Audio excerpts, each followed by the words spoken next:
27 दिसंबर 1979 रात के 7:15 काबुल के सदारती महल दारुल अमान में गोलियां चलना शुरू हुईं। अफगानिस्तान के सदर हफीजुल्लाह अमीन, जो खुद कम्युनिस्ट था, जो सोवियत इत्तेहादी था, उसी रात सोवियत स्पेशल फोर्सेस ने उसे कत्ल कर दिया।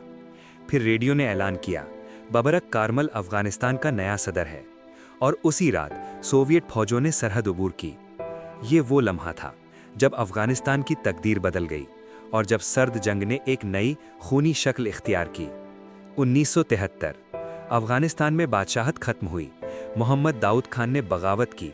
जाहिर शाह, जो 40 साल से बादशाह था, इटली में खामोश रहा। दाऊद खान ने जमहूरिया कायम की, लेकिन फिर कम्युनिस्टों से डरने लगा। 1978 खुद कम्युनिस्टों ने दाऊद का तख्ता उल्टा। नूर मोहम्मद तरकई सदर बना, खालिस मार्क्सिस्ट। लेकिन कम्युनिस्टों में भी दो धड़े थे, खल्क और परचम, जो एक दूसरे को इतना नफरत करते थे जितना दुश्मन को। और इधर अफगान अवाम में बगावत शुरू हो गई। इस्लाम के नाम पर, कबायली रिवायतों के नाम पर लोग उठ खड़े हुए। मुजाहिदीन की पहली लहर। सोवियत यूनियन परेशान था, उसे डर था कि अफगानिस्तान हाथ से न जाए।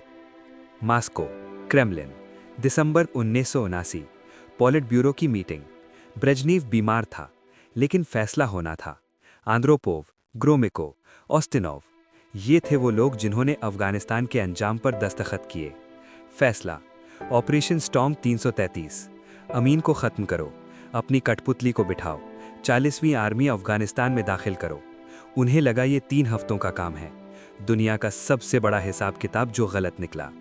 वो गए थे 3 हफ्तों के लिए और 10 साल बाद वापस आए, एक टूटी हुई फौज के साथ और एक टूटते हुए मुल्क के साथ। वॉशिंगटन डीसी, 1980 सदर जिमी कार्टर, फिर रोनाल्ड रेगन। CIA के डायरेक्टर विलियम केसी का एक जुमला जो तारीख ने याद रखा, सोवियतों को अपना वियतनाम दो। ऑपरेशन साइक्लोन, तारीख का सबसे बड़ा खुफिया ऑपरेशन। अमेरिका, सऊदी अरब, पाकिस्तान मिलकर अफगान मुजाहिदीन को हथियार, पैसा और तरबियत देने लगे। पाकिस्तान की ISI, वो चैनल जिससे सब कुछ गुजरता था। जियाउल हक, पाकिस्तान का फौजी हाकिम, उसके लिए ये सुनहरा मौका था। पैसा भी आया, असलहा भी और ताकत भी।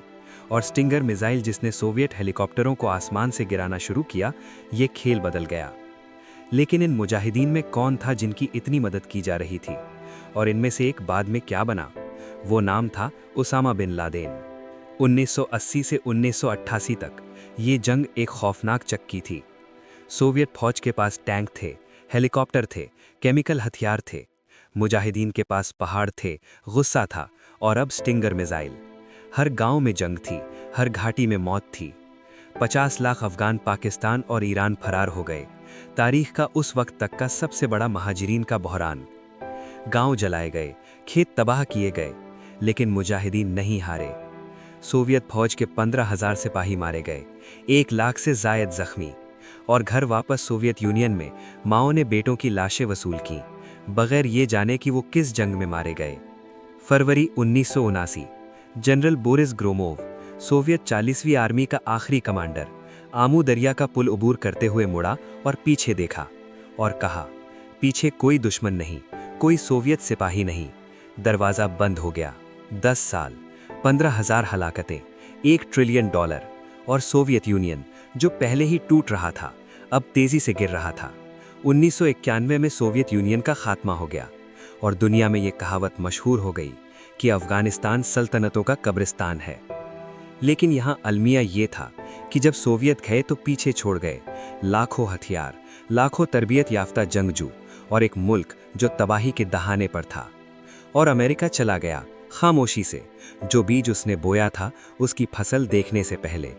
वो बीज मुजाहिदीन, अल-कायदा, तालिबान अब उगने लगे।